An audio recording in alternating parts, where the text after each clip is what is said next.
It's time for a bit of rugby league on this channel. So as you can tell from the title of the video, today's guest is Chris O'Connor. And Chris is head of performance analysis at Hull FC Rugby League Club, and he's been doing that for over a year now, but he has a wealth of experience when it comes to coaching and analysing rugby league and rugby union actually. So Chris's journey has taken him all around the world again. He's been kind of working in Canada as well as the UK.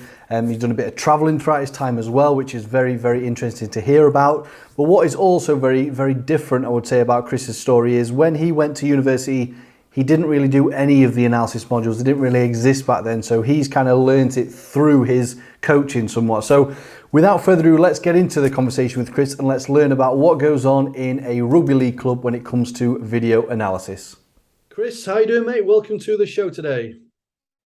Good afternoon. How are you? I'm very well, thank you, Chris. I'm very well indeed. So I did a little intro on kind of who you were before you kind of joined in terms of rugby league analyst, but I just want to, I kind of open that up to the guest to give a better introduction that I can. So for those that don't know you, just want to give a quick sentence as to who you are, what you're currently doing, and then obviously we'll delve a little bit deeper into your previous roles and stuff like that.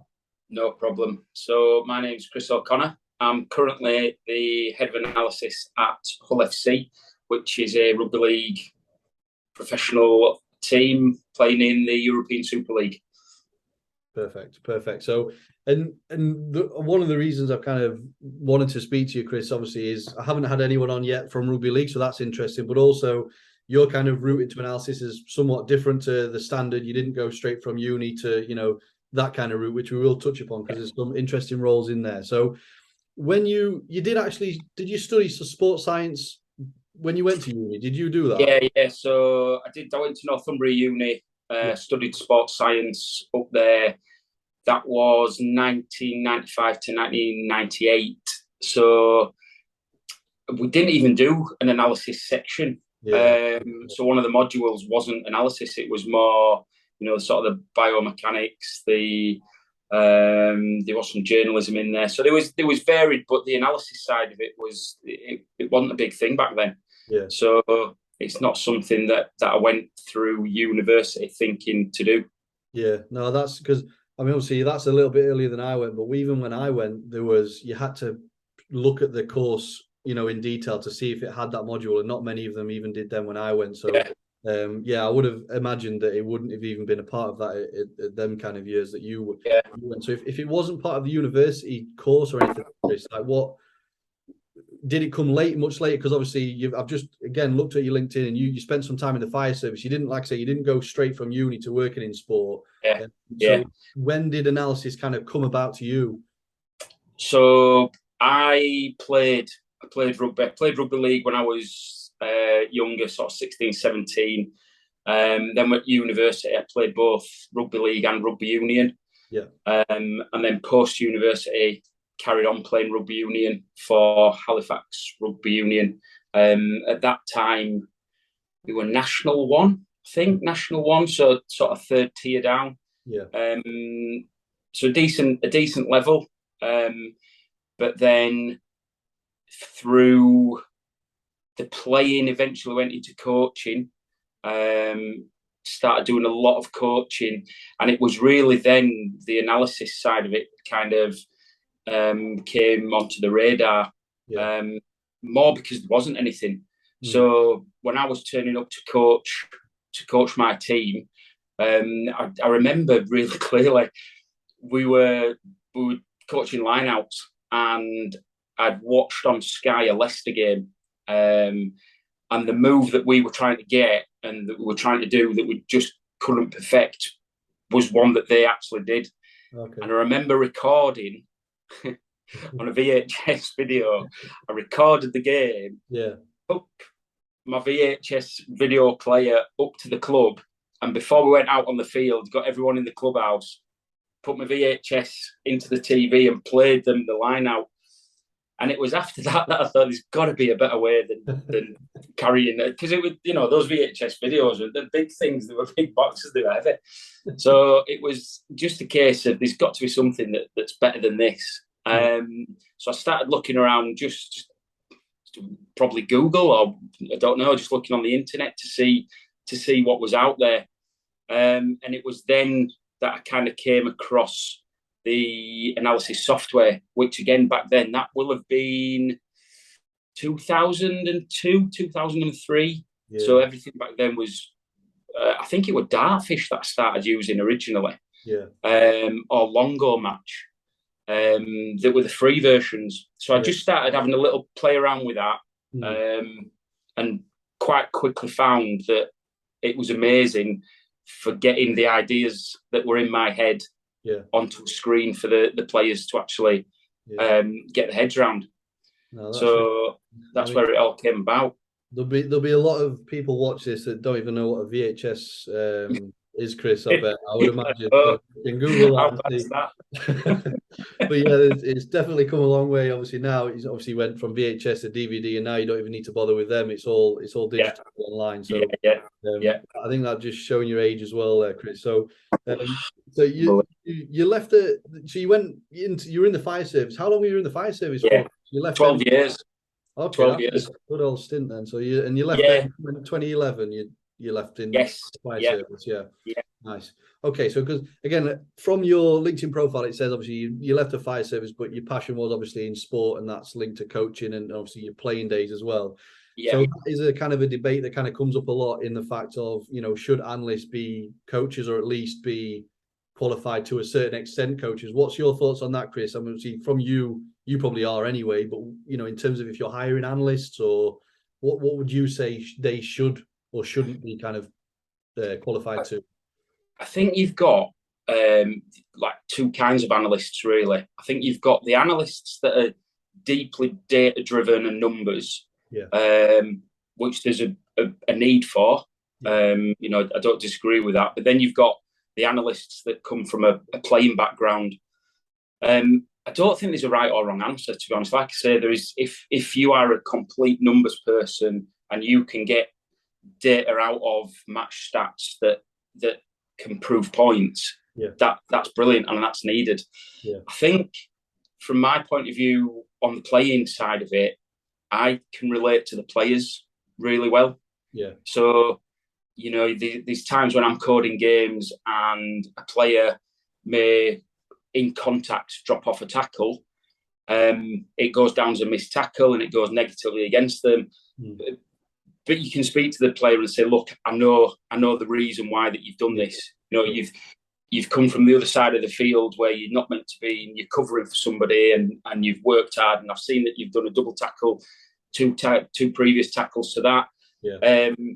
I think having that kind of knowledge of where they've been in the game can actually help you with the way that you code games.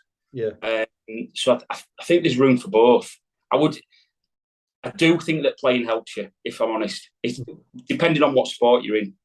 But definitely in rugby, if you have played, I think it just gives you that little bit of extra knowledge of how hard it is, and what players are going through. So you can have that little bit of empathy when you're coding. Now, to be fair, some may say, well, that's a bad thing because all of a sudden it becomes subjective rather than objective. And then you're kind of making decisions going, well, do you know what? I quite like that player, so let's not give him a missed tackle. Which can, it can affect you. But you've got to try and kind of keep yourself out of that. But having the knowledge what they're doing, I think is beneficial. And that also goes on to the fact of, the stats are great. Video, but stats and video together can then add a bit more context, because it could be a missed tackle, but then you watch the video and it's okay, it's not that bad. He's not, we don't have a go at him in this kind of position. So, so you mentioned obviously you actually, so you played both rugby league and rugby union then, Chris. So just for those that maybe are not so clued up, like what are the main differences between the two? And what do you prefer out of the two? Obviously you're in league now, but I mean, is there areas of union you like as well? Or? Yeah, I mean, I've worked a lot in union as well. So I worked at Doncaster Knights. I do a lot with the age grades, the county age grades at the moment. So north of England, quite a lot of rugby union. And as I say, that's where I played my senior rugby in union. So I'd say, if I'm honest, I've probably got a union background against a rugby league background. Differences between the two, I'd say rugby union is a lot more tactical. You know, when you're playing union, you can be looking at sort of 9-10 phases at a time where you know what you've got planned out and what you're doing. Yeah. Rugby league, you've got 6 tackles and then you turn the ball over. Yeah. So everything's a lot more condensed in, you know, the time that you've got the ball. League is I'd say faster and harder. More of an impact sport. Your tackles, you normally got 2 to 3 players tackling a single player, where in union you're normally 1-on-1. Obviously, you know, your specifics in rugby union, your front row, you know, don't get me wrong, I'm not saying they're not hard, because there's no way on earth that I'd want to go in there. But the collisions that you get in rugby league are just unbelievable. When you actually watch it, it's, you know, you're getting up to, I think there was a study done on it a couple of years ago, and it's an equivalent to having 30 car crashes a game. The amount of force that you're going through. The GPS counters, obviously, you've got your GPS details, and all the stats on there show the collision forces. And that, as I said, they likened it to 30 car crashes at sort of 30 mile an hour every game. So it is a lot harder. I'd say to watch, probably rugby league's a better spectator sport. I think a lot of people that try and watch rugby union can get bogged down with the intricacies of it and the rules and the laws. And sometimes you can kind of watch and not know what's going on if you're not adept to what's happening. Whereas rugby league, I'll get killed for saying this, it's a bit more British Bulldogs, where you just run as hard and as fast as you can. And then off the back of those hard runs is when you actually gain the space to actually pass it out wide and get the fast lads involved. But even the fast lads are massive, 17, 18 stone. So I would say, do you know what? I enjoy both. And it seems to be, there's a big thing in rugby where you're either rugby league or rugby union, but I don't think there needs to be that. I think, you know, I enjoy rugby. I enjoy the sport as a whole. Yeah, it's interesting because, again, I just doing my little bit. I know there's different points for different things in each code as well. And then you've got, I didn't actually know how it came about, but was it, I mean, you probably obviously know a lot more than me, but like a dispute between pay back in the day when the Yorkshire kind of broke away and then made their own game effectively in overtime rules. So it was, exactly that. It was, rugby union wouldn't allow payments to players to keep it amateur. But some players were obviously having to leave work, so teams wanted to then pay them for the time off work effectively, but they wouldn't allow it. So the 12 teams broke away and made the Northern Union, which became Rugby League, and it all kind of grew from that. Then, I mean, there are teams outside the M62 corridor. But it's generally along that M62 corridor where the teams have grown. You know, we have got London Broncos, there's some Midlands teams, Newcastle Thunder, 2 French teams. So we've got Catalan and who's the other one? Catalan and Toulouse. So we've got 2 French teams, and then there was Toronto Wolfpack as well, which I'm sure we'll get onto that. We'll get onto that. Yeah, definitely. So just so what I want to do then, just obviously it's quite clear that you're very experienced as a player, as a coach, as an analyst. I'm just going to go onto your LinkedIn profile just to kind of read off a few of your different roles then, Chris, over the years. So, and then we'll go into the more recent ones and more interesting ones. So we're going back to 2014 here, where you've got analyst at Nelson Football Club. You've got a role at Accrington and Rosendale College as head of performance analysis. You mentioned the Doncaster Knights. You were there as assistant analyst. You've got lead analyst at Halifax, a coach at Halifax. You've got a coach at Calderdale Rugby League Development Squad, Huddersfield Rugby Union. You were analyst there. You were at Manchester Met University for their rugby league team for 7 years. I didn't even know that. Toronto Wolfpack, which again you've just mentioned, and we'll come on to that. You've got the stuff that you're doing with the kind of in the counties and the younger ones. You've got your own thing going on the side. You've got the Hull stuff, and you've got the Jamaican. So you've got a massive list. To be fair, you've got a lot of experience, and like I say, there is a mix there between coaching, but also a mix between union and league as well. So yeah, so that's quite vast. It's a lot more than I thought you had. To be fair, Chris, it's good to see. So from them, then, so you've you said you wanted to pursue this career in sport after leaving the fire service. So was that just, I mean, how did you go about that at that point? So you'd obviously played by that stage and done a bit of coaching, but yeah, it came around from, as I said, taking the VHS video, finding the software that I could use, and starting using that with the team that I was coaching at Halifax. I was also doing some coaching for Yorkshire at the time. So when we were with Yorkshire, I was using the software again, sort of showing the same things that I was showing when I was coaching Halifax. And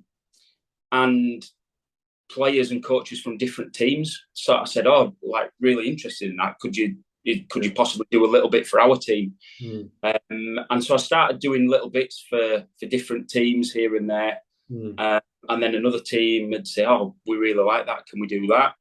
So it kind of built and built to the point where, I'd have 7 or 8 different teams that just wanted to look at specifics, not whole game coding, but maybe their attack or the goal line defence or the line outs or penalty moves or scrummage, whatever it was. And I'd sort of take the video, break it down, do a few clips for them, then send them back to them so that they can then look at them pre-training. And it was just, the more I did it, the more people wanted it, effectively. And it was, at that time I was just doing rugby, but that was when the Accrington and Rossendale College job came up. I saw an advert for it, and it was football analysis. And at the time I'd only ever done rugby. So I got in touch with the bloke that was running the college football. Tim Breaker was his name. Good man, very good man, Tim, very knowledgeable in football. And we had a chat, and it was basically more a point of me saying, "Look, I've never done football analysis, so it's not, I'm not wanting to come in and do the football analysis, but I'm actually really interested in how you do it. So whoever you set on, is it possible that I could jump on board, a few days, a few matches, whatever, just have a look and see what happens?" And we got on really well. And he ended up offering me the job. And he said, "Look, it doesn't matter that you've not done football, because they didn't have a programme for that at the moment. It was still very early, 2014, I think it was. Still very early kind of analysis, especially colleges and schools. So it was kind of a journey that we went on together. And he just said, "Look, let's build a programme rather than you learning off somebody else. Let's feel our way through it." They were attached to Accrington Football Club and Nelson Football Club as well. So Nelson were a semi-professional club. So we ended up doing Nelson and the college. The girls football team at the college were national champions the year before. So they had a really, really good football programme. So that's where the sort of analysis for them came in. But then we started doing Nelson, the semi-pro team. And we had, like I said, links to Accrington as well. So we'd go to Accrington. Nelson football was where I really kind of cut my teeth, because it were a bit of a bonkers season. It was Northwest Counties, so it was, I think it was about tier 8 on the football league. So I get quite high, just below football leagues. But the grounds were very old school. So maybe one small shed, no stands, no viewing points at all. So it was a case of, and we'll probably come on to it, but in analysis, I'd say one of the major things from a camera point of view is getting some height. You've got to get height to be able to see the formations of things. But there was nowhere. So I used to I used to drive to games with a stepladder, and I used to climb trees. I used to go on cargo transport containers. There were times when opposition kind of owners or managers would be shouting at me to get down off rooftops. I used to just climb anyway, and it was a case of you've got to do it somehow, so find a way to do it. And it was amazing that year because it actually taught me a lot of things about you trying to get power from places that didn't have power, trying to film from places that didn't have gantries, trying to put stuff together that you basically turn up and go, right, what have you got here? What can we do? Climbing walls, climbing roofs, climbing drain pipes. But it gave me a really, really good bedding into, I can pretty much now turn up to any ground of whatever, whether it's amateur or pro, and I'll find a good place to either film from or watch from. So that instinct, isn't it? That resonates a lot with me. I've been on roofs as well, and I think I've been on the back of a pickup truck as well. I think probably, and it's transit. I've been on top of a transit van. So definitely. So and it makes a massive difference. Obviously, the better the video, the better you're going to be able to analyze it and kind of review it with the team afterwards. So, during those early days, then, Chris, were you then juggling multiple roles? Like, were you working at the college and also then doing stuff for the team and kind of quite a busy period, I would imagine? So the football, so we're full time at the college. So that was a full time position Monday to Friday. Games generally on Wednesday afternoons. But we put together a really good program where we do a lot of sort of the game reviews and previews through the week. So, the previews Monday, Tuesday, game Wednesday, game review Thursday, Friday.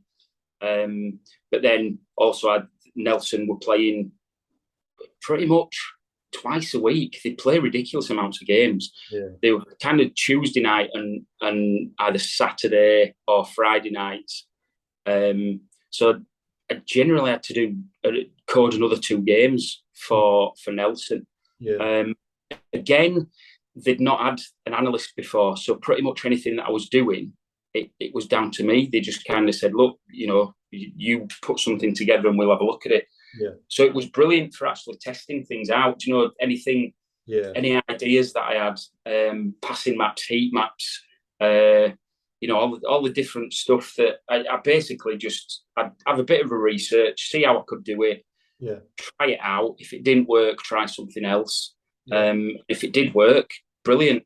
And again, there were 3 or 4 other teams that we played against that had seen some of the stuff that I was doing, and they were kind of, can you do that for us as well? So that was the time when I started thinking, do you know what? I think there could be a career in this. As well as I was also doing the rugby as well as the football as well. So I was always kept my kind of hand in with rugby, either coaching or analysis, and still playing. To be fair, at that time, I think I was still having a couple of games here and there and breaking my body. But it was a really good way to cut my teeth. I think the only problem that I had with football, and I've had numerous conversations with analysts about this in football, it used to drive me mental because we'd do previews, we'd do all the game reviews, and we'd have all the tactics, and we'd plan things out. And then from the first kickoff, they just booted the ball long over the top to opposition keeper. I've just done 7 hours work on how we're going to break them down, and you've just booted it long all day. It used to frustrate me that. Whereas in rugby, you've not got that option, so you have to delve a little bit deeper into it. No, that's funny. So in terms of the rugby league structure, then you did touch upon it a little bit, Chris. So you've got, is it 3 professional leagues you've got in league? Is it? So you've got Super League, Championship, League One, and you're in the Super League, aren't you? So so we're top tier, fully professional. The Championship is the 2nd division, They are a mixture of full-time pros and part-timers. Yeah. And then League One is all part-time. All part-time. So not a lot of professionals. There's 12 teams in Super League which are fully professional. Yeah. And then there's another couple at the top end of the championship which are fully pro. Yeah. Yeah. Okay. And then, so you're again going back to your previous roles. Let's talk about the Toronto Wolfpack. So that was, according to your profile, you've got November 2016. You were there for 3 years. So how did that come about? And what was, obviously a big move to Canada. Yeah. Just talk us through that, Chris. Where do we start with this? This could be a podcast in itself. In fact, there are podcasts out there about it. So Toronto Wolfpack, Canadian team that ended up playing in the British Rugby League structure. Yeah. Came about from a couple of guys that came over, Torontonians that came over and went to a Super League game and watched it and just went, holy, this is amazing. This is basically ice hockey without pads. Yeah. And between them, they said, we want a team. We want a team in Toronto.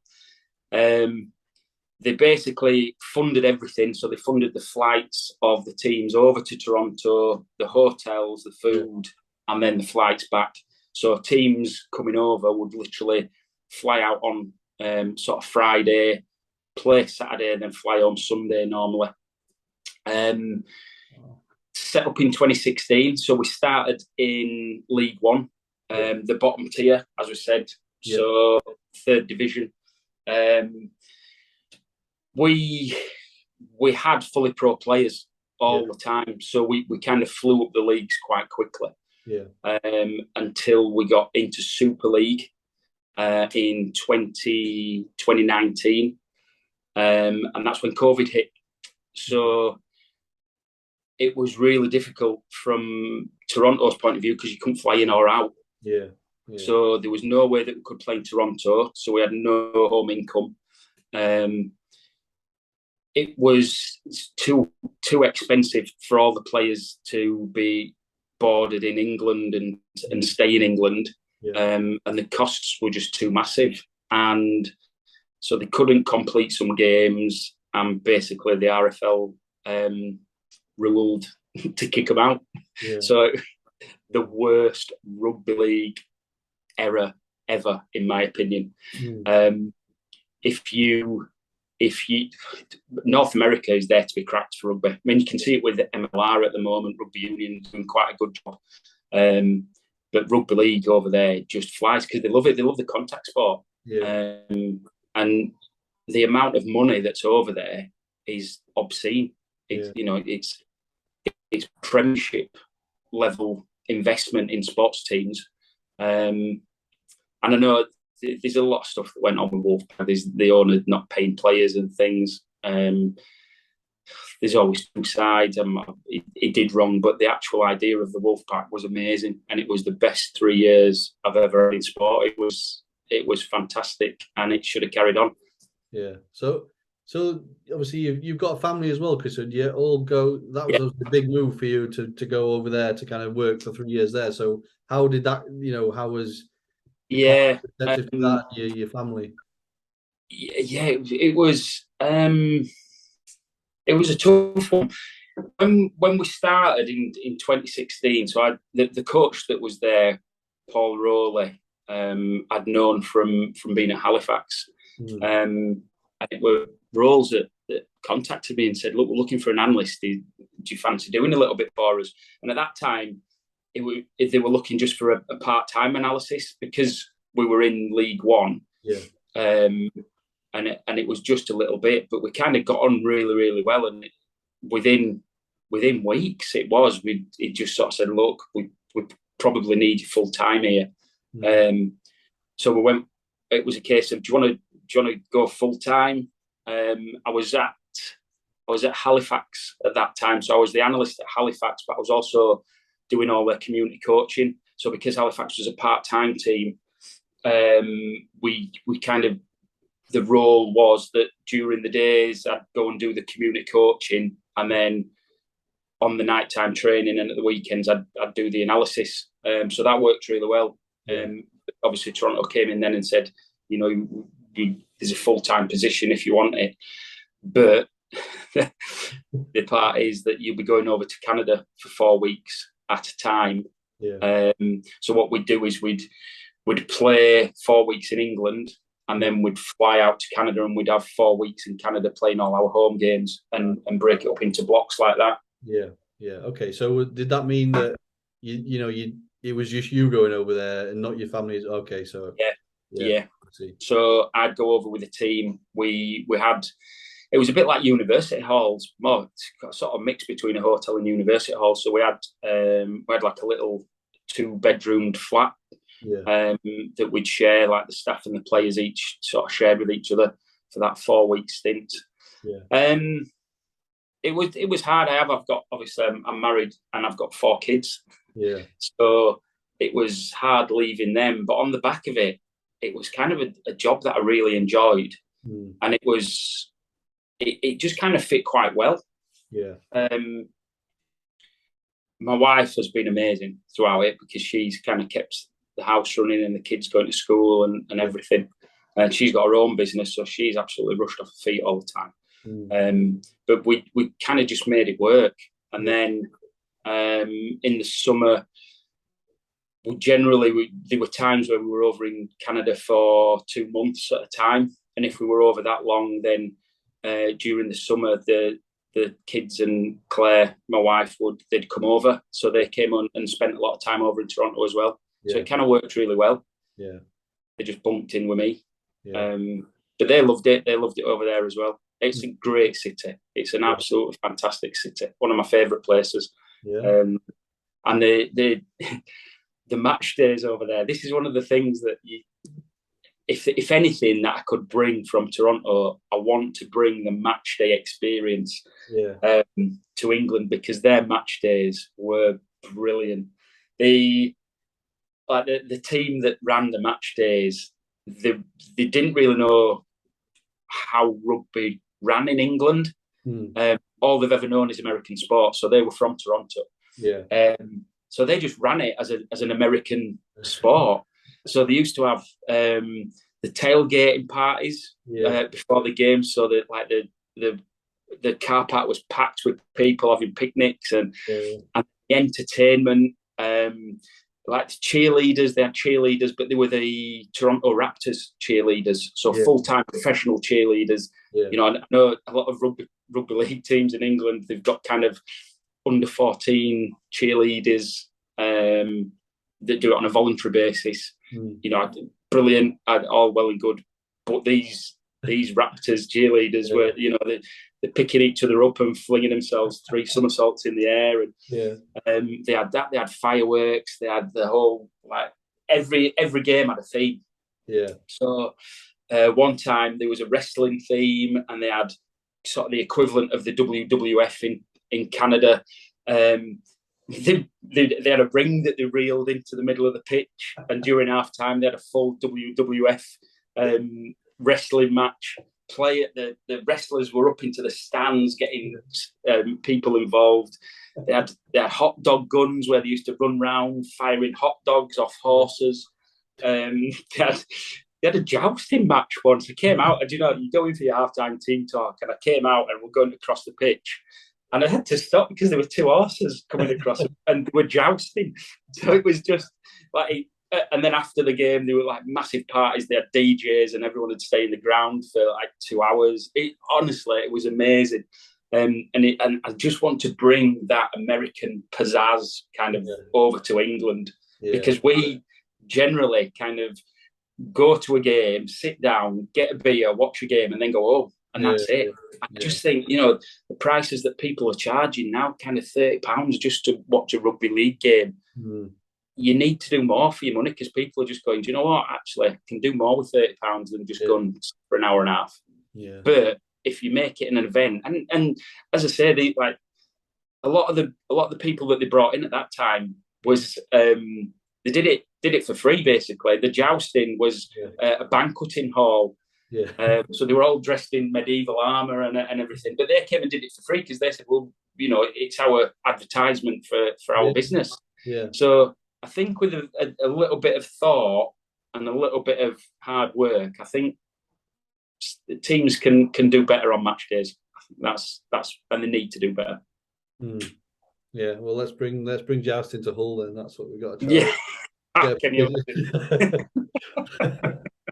Dear me. So you mentioned that kind of came to a halt due to obviously COVID and the travel situations and stuff. So let me just I'm just on your LinkedIn profile again, Chris. So did you take a bit of time out then, Chris? You say you did a bit of traveling as well. So did that follow on from? Was that before COVID? After?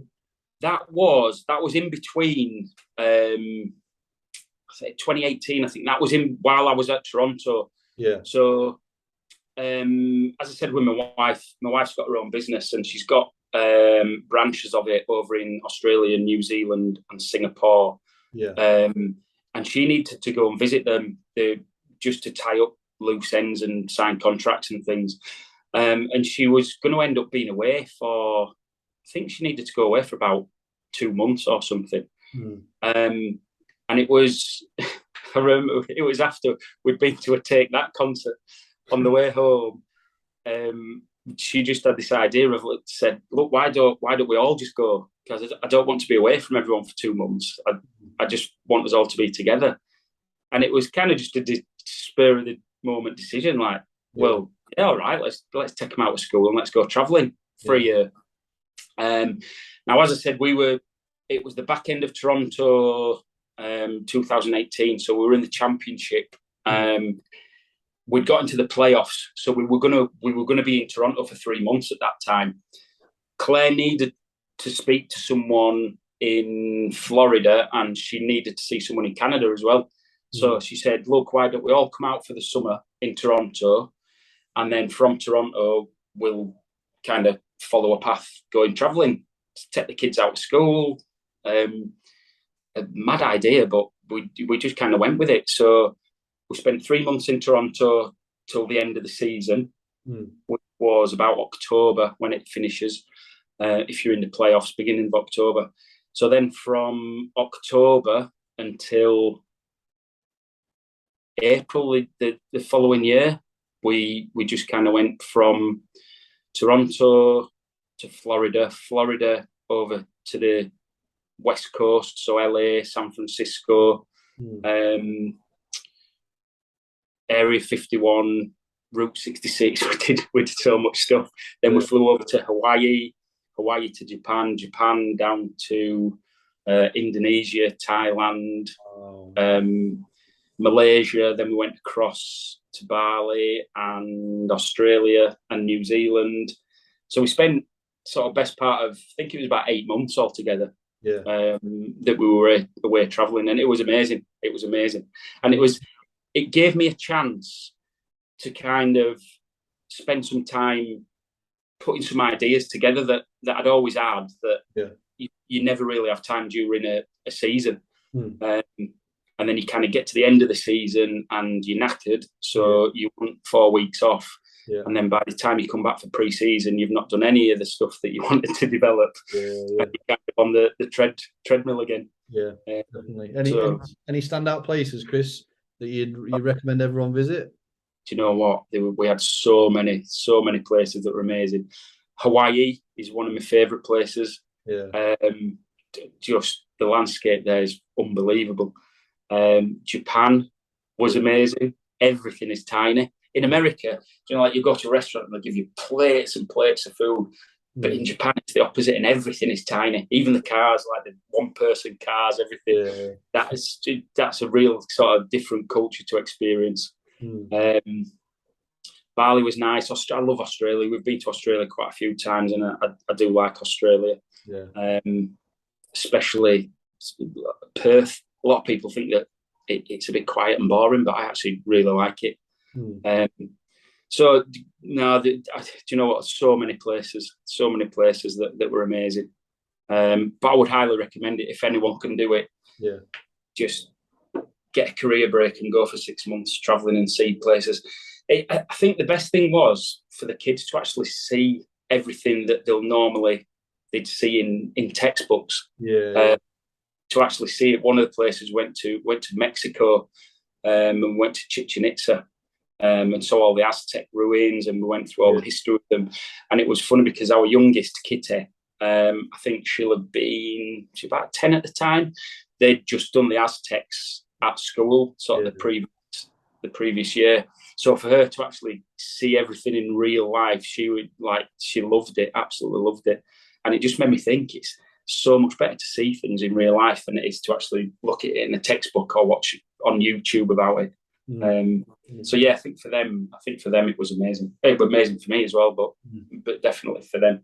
Nice, very nice. So we'll go on to the role at Hull then, and I know a lot of people that are listening will want to kind of know a little bit more about the actual analysis side of things. So, you know, like what you get up to on an average week, what goes on a match day, what types of things you're coding and looking at from a rugby league analyst. So if you want to, we'll go for that then. It's kind of an average week during the season then, Chris, if you can. And the basis on Hull being a Super League team. Yeah. So if we generally play Saturdays or Sundays. So if we say we'll take a Sunday game, starting from after the game, as soon as the game's finished, we take the game footage, and that's coded into every specific for every player. So every action that a player does is coded and tagged. So that will take normally overnight. So probably 5 or 6 hours to do a full game. If we play on a Sunday afternoon, I'll normally do that Sunday night, early Monday morning, and then the week will start Monday with players. They'll come in for recovery, whether that's at the pool or whether it's massage or whatever. And generally, after they've done the recovery, we'll get on with the game review. That's broken into defence and attack. So last year at Hull, we had Gaz Ellis, ex-Great Britain player, amazing rugby player. Gaz is our defence coach. So Gaz would do all the defensive reviews with players individually. Kieran Patel was our attack coach. He's actually left this year, but Kieran is absolutely brilliant in breaking stuff down. His technical knowledge is second to none that I've ever known, and his detail is amazing. So he did the attack. So they'd go through the individual stuff with the players. So all the things that we'd coded, be it tackles, carries, pushes, which is support play. We've got about 40 different key performance indicators that we tag for the players. So they'll go through with the players individually. And then once they've done all their individual stuff, sort of early afternoon, then we'll sit down and have a team review where everybody's in. Brett Hodgson, the head coach, would take that sort of team review where we'd go through how we've done and what we've done right and what we've done wrong. I run it all, so I'll go through, be using my laptop with all the video on it. So either Brett, if it's the team one, or Gaz or Kieran will be in front of the sort of projector. But I'll run all the video for them. And then once we've got through this kind of game review on a Monday, we then switch to the preview. So that will then start planning for the game that weekend.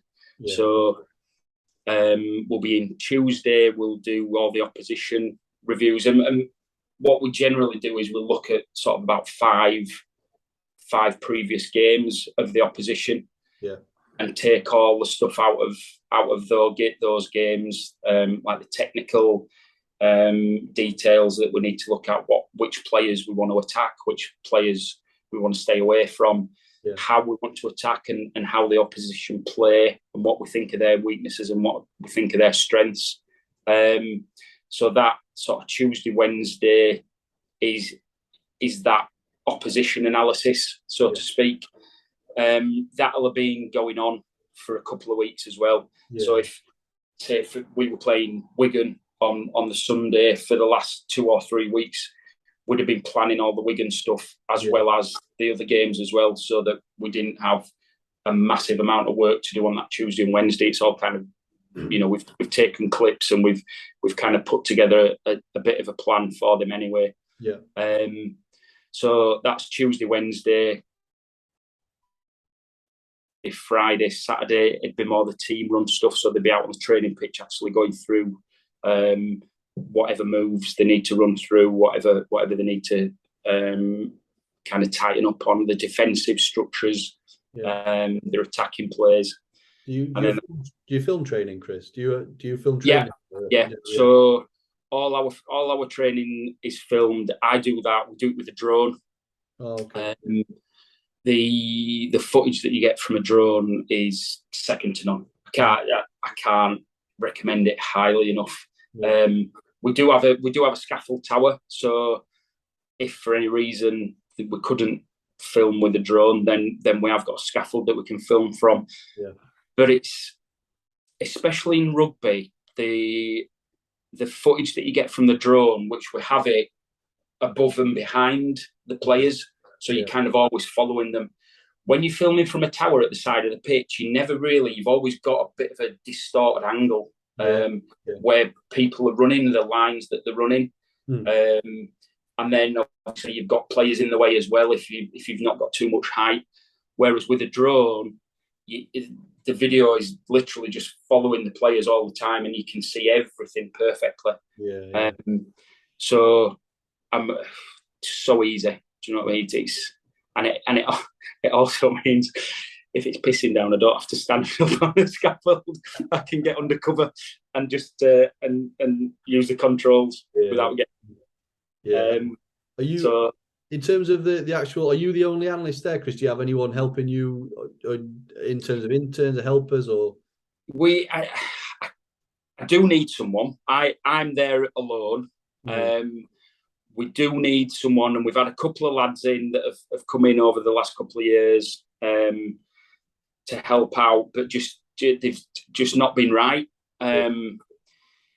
So again, I will be pushing for another intern this year.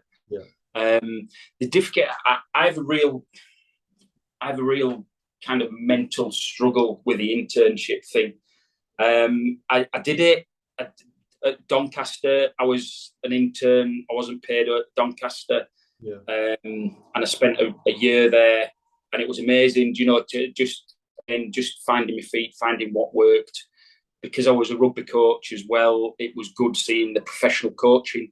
So that was like a development thing for me as well. But I just feel that interns should be paid. Do you know what? Actually, that's probably not right. I don't mind having an intern if there's a job for them at the end. So if you know that there's going to be a paid job at the end of it, brilliant. Do a year, because that year is effectively your training. And rather than getting paid, you're learning and getting trained. So that's not a problem. What I have a massive issue with is teams, and this isn't just rugby, this is throughout sport, where they'll link with the university and they'll say, right, we want an intern for this year, and they'll have an intern at the end of the year. They go, right, thanks very much, off you go, get another intern in. We want another intern now. And it's effectively just you basically just getting people in to work for free. And 100%. I don't think it's right. So that's where, at the moment, I'm kind of battling with my CEO to say, look, I do really need someone, because we've got a reserve team and an academy team. For me personally, I want the same program that we've got at first team level to be at reserve level and academy level and scholarship level at under 16s, so that somebody coming into the scholarship at 15 years old is getting the same sort of analysis that you'd get at first team, so that when they move up that ladder, it's no change. So that by the time they come into the first team, they're used to sitting and watching their own video. They're used to reviewing themselves. They're used to sitting down and knowing what's right and what's wrong and what we need. But to do that, we need an analysis team. And to do that, and it's a paid position. But rugby league is not a rich sport. There's not a lot of money flying around, so it's difficult to actually get somebody in that will be paid. And like I say, it's difficult if you've got an intern as well, because you've no real influence on whether they turn up or not. So we had someone that was that used to film our games for us.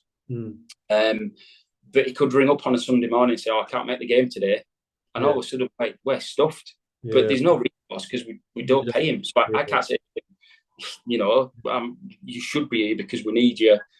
Well, if we paid him, there's some accountability then. But if we're not paying him, then I can't, and I can't really say to him, "You must be here." But that can really throw. Well, there were times when we struggled because we didn't have either live replays or the game footage at the end of it. And that's in a professional setting. So yes, that was a sort of long drawn out way of saying yes, we do need an intern, but I prepare them. No, I agreed. Obviously, it's a big debate, isn't it? And I think it also makes it worse when you see teams, because it's massive in football just as much as it is in rugby. And these teams are, not paying someone, the 100 million, well, the £1 billion companies, some of them, and they're not actually paying someone to work, which is bang out of order. And I think especially when it's like a year's internship as well. If it was like a work experience, you could come in and do a bit, get that experience, and then maybe there's a job after. But it's just free. It's just free work, isn't it? That's basically what they're doing. They just churn them out and just kind of use them and get a fresh one the next year. So, but whether that will ever change, it's like you said. You've got players. I know in football it's a little bit different Premiership because you've got players that are on, millions of pounds. In rugby league, we have got players that are on over £100,000 a year. So it's not that devoid of money that you can't pay someone 20,000. Or for the job that they're doing the job for the whole team, not just an individual player. I think that it's probably the position's not valued enough by team. If there was like some sort of data or proof to kind of show that, if you invest this money in analysis, it kind of then shows a better output of 5% on the whole team. And then obviously then it's a case of, well, let's just throw some money at this and we'll see the benefits over here in the team. But it's a lack of kind of respect and kind of knowledge of, the people that pay probably don't see it as important as it actually is. I think a lot of the coaching staff that, love it and want it, it kind of tends to be the kind of business owners or the CEOs that don't see all the work that goes in, the outputs that kind of think, well, we can do without them. If there's money to be cut, generally analysis is your first one that they'll cut. That's true.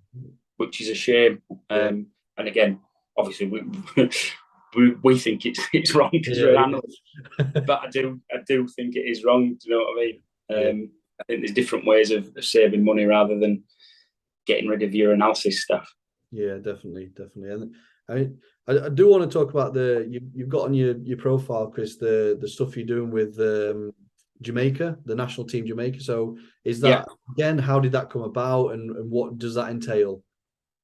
So Jamaica Rugby League, international team, they're fairly newly formed. They've kind of grown over the last 4 or 5 years, to the point now we've qualified for the World Cup. So the Rugby League World Cup is in October. So about 3 weeks away now. Unfortunately, not unfortunately, that's a bit harsh, isn't it? Unfortunately, it's in England. So previous years, it's been in Australia and New Zealand. So unfortunately, I'm staying in England. So I work for Jamaica Rugby League. That's on a consultant basis. So that's basically helping them out because they only have probably 3 or 4 games a year generally. And obviously heading into the World Cup this year, we're in the league with New Zealand, Lebanon, and Ireland. New Zealand, probably one of the favourites. They'll be really, really strong. Yeah. Lebanon is a bit of a strange one. There's a lot of Lebanese in Australia, so there's a lot of the NRL players. So the NRL is the Australian Rugby League, like the world-class leading league in the world. A lot of the NRL players have got Lebanese roots, so they've got a really good team, but it's effectively they just come together for World Cups. They don't play a lot, but players that don't get in the Australia squad kind of drop down and play for Lebanon. So that it's always really difficult to kind of do any opposition analysis because you never know really who's going to play. It's a bit like a Barbarians team, where they just pull players in, but then end up having a really, really good squad. But that it came about. The Jamaica job came from when I was at Toronto Wolfpack, and the team manager for Jamaica was over in Toronto, and we got talking, and they didn't have an analyst at the time, and we just got talking about the work that I do and what I do, and he was kind of saying we need one for the Jamaican team, and it was just to kind of, well, if you want me to help out, I don't mind. I'll I can show you what we do for Toronto, so you can kind of copy that. Because I'm massive on share everything. I've no secrets. In rugby, you're not reinventing the wheel. Everything's done before. It's how well you do it. So I don't mind sharing everything that I've got. So I just said, look, I'll show you all my stuff. Whoever you get to come in, I can go through it with them, and you can basically copy what we do. And he just said, well, why bother showing someone? Would you just want to come and do it? And always in the back of my mind, I'm thinking, if we get a couple of home games in Jamaica, that'd be nice. So, but it is nice. COVID paid to all those plans, though, so that the trips that we were meant to go out to Jamaica to see because there's a Jamaican domestic league as well. Right. So for the World Cup, I think we've got 5 players coming out from Jamaica, the Jamaican league. The rest are more British based. But it is nice to be able to do that. But on the back of it as well, it's international. It's international analysis, so it's another step up, another kind of notch on your belt, and I love it. Do you know what I mean? It's interesting. It's a challenge. Getting together. It's kind of when you're doing it on a weekly basis with a pro team where you're in every day. It's different and more difficult then to get everything you do into a team that come together for sort of 3 or 4 days on a training camp. But a really good challenge. Nice. I'll be looking out for the World Cup results. Where are you playing then? Because they're playing at Doncaster, so. Yeah, they've got based in England, so it's all over. I think BBC is showing every game live. So I think it'll be quite a big event. We've got games at Hull Stadium. We're playing at Hull.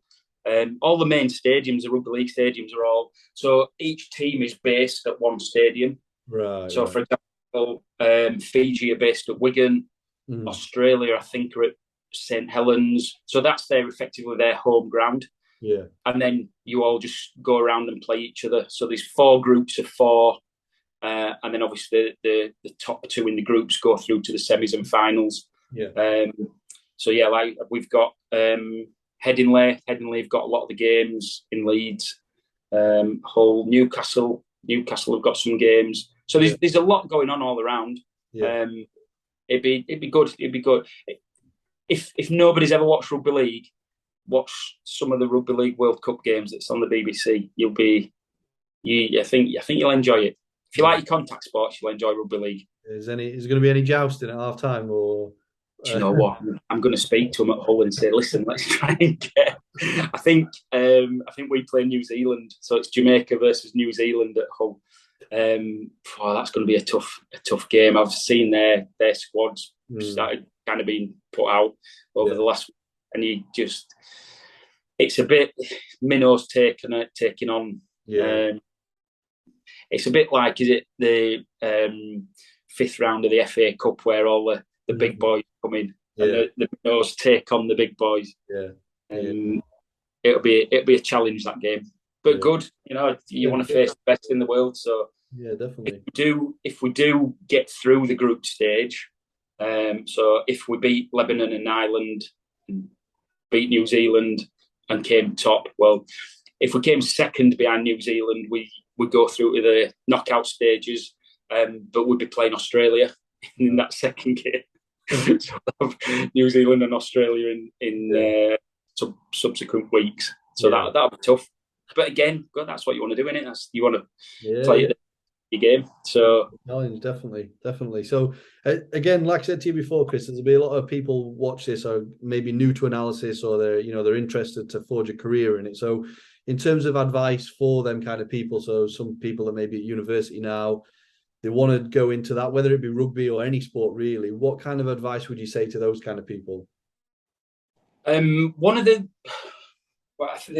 a lot of discussion in normally about whether going to university and doing a degree or studying in analysis rather than getting experience. I think there's merit in both of them. I didn't get the technical learning from when I was doing my degree because it just weren't around at that time. Realistically, having sort of a year of a module and actually getting an idea on how to use the software and what you can do with it is amazing. I don't think you can underestimate that. But on the back of that, I would say that the overall message would be get out there and get some experience. There are so many teams that want analysis that just don't have it. Grab a camera, grab a laptop, go and film, whether it's under 12s football or whether it's under 16s netball. The actual process that you'll go through of filming, downloading the film, coding the game, going back and either giving them the footage or going through and doing a review with them. It doesn't matter whether, as I say, it's under 11s or fully pro. It's pretty much the same process. And like we've said, climbing up trees and getting on top of containers, that gives you so much experience for later on down the line when you do sort of make a career out of it. Having done that, everything else becomes easy then. So I don't think there's any excuse for not going out and actually doing some analysis with somebody. Do it on your own. It's as you say, even if you did film an under 11s game, you might not even give that review or footage to that team, but for you to do your own review in it and see how it works and what you can do, because you learn by doing. There's so many times that I've had an idea and thought, do you know what, this would be brilliant, and you go out and you film and actually the camera angle's wrong, you can't see the players, it's raining and you haven't got an umbrella and your camera goes right. Do you know, like the amount of things that you go through, and you'll have done the same where you get all kinds of gadgets where you've got an umbrella shoved down back of your back in your coat and you've got covers on everything, and honestly, it's the experience of doing things it just can't be underestimated. So I'm a big advocate. 100% agree with that, Chris, definitely. So in terms of, again, one of the questions I do like to ask, and not everyone has an answer for this, but do you have any sort of books or podcasts that you like to listen to or read to? Not necessarily rugby or sport, just anything you want to give a shout out to.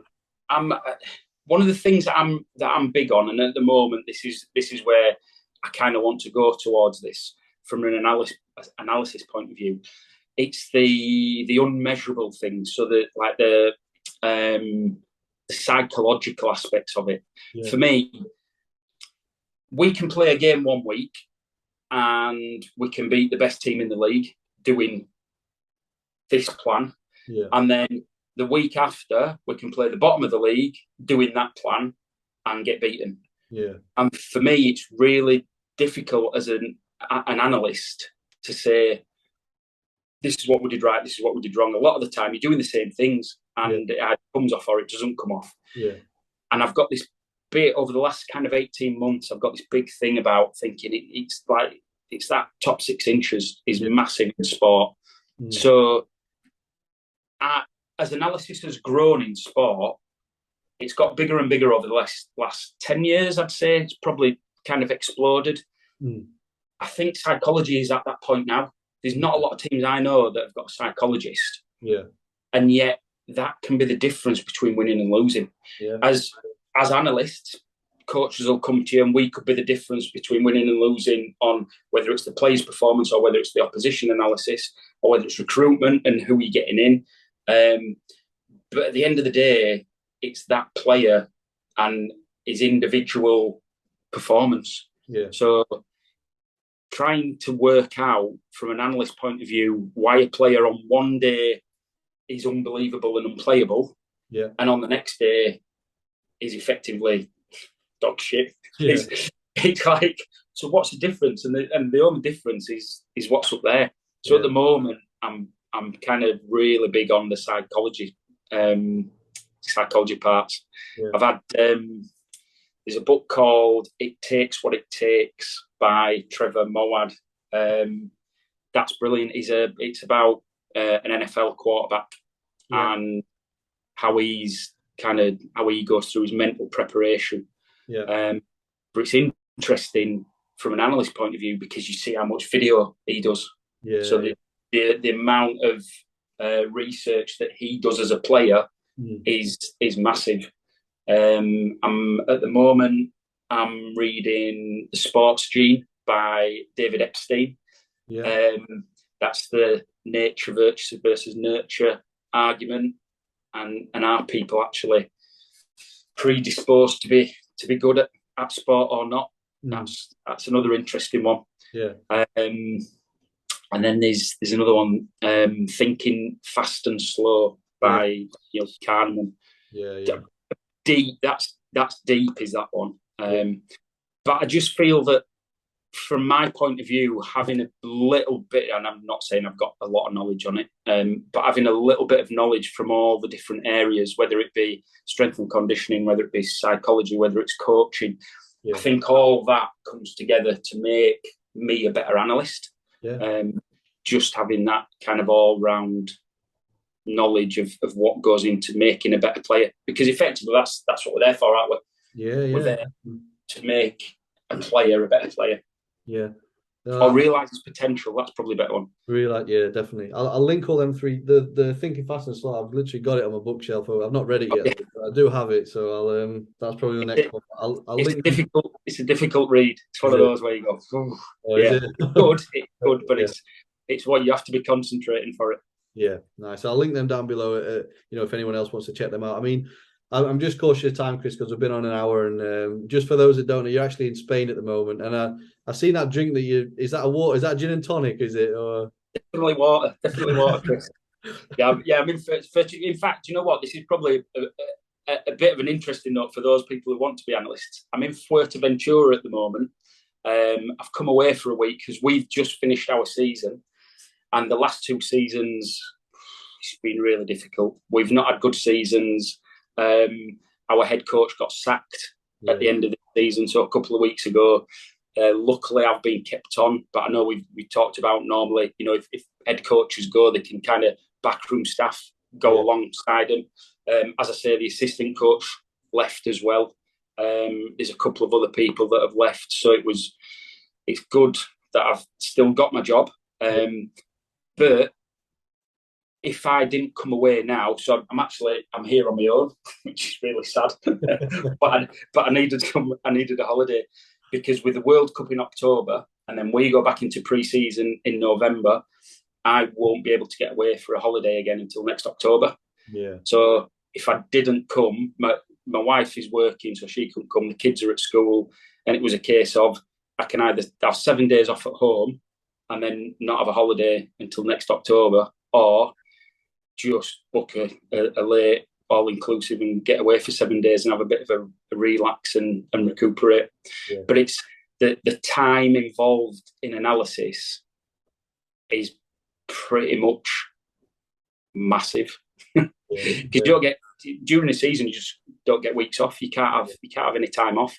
Yeah, it is like a blur, isn't it? Like it starts, and then before you know it, the season's kind of done, and then you said you're knackered. You want to implement new things, but you need a break, and then the next season, especially when you're doing the World Cup as well, like that's kind of added extra bits to it. So obviously I appreciate you jumping on from where you are, Chris. It's been a great chat, mate. So any final things you want to give a shout out to, Chris? Anything you want to mention?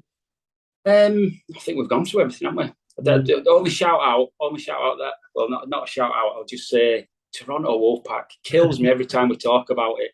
Such an opportunity missed. But hopefully getting rugby league over into North America, it will happen. It will happen. It's a difficult one to crack. But I think if you can get it over there, that's one thing. I know people might watch NFL or they might watch other sort of American sports and stuff. I don't think if you've not been over there and experienced match days, whether it's basketball, whether it's baseball, whether it's NFL, whatever, I don't think you can appreciate like how sports mad and how amazing the match days are. And if I can say one thing, if you've not ever watched it, look at the top, I think it might be on YouTube, the top 10 introductions to games.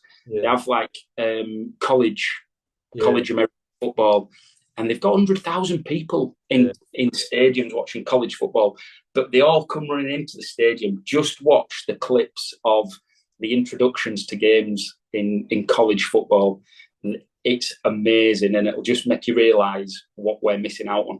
Yeah, big spectacles over there, definitely. Yeah. That's really interesting. So, again, Chris, thanks very, very much for your time. You enjoy the rest of your holiday, and we will catch up soon. Yeah, brilliant, mate.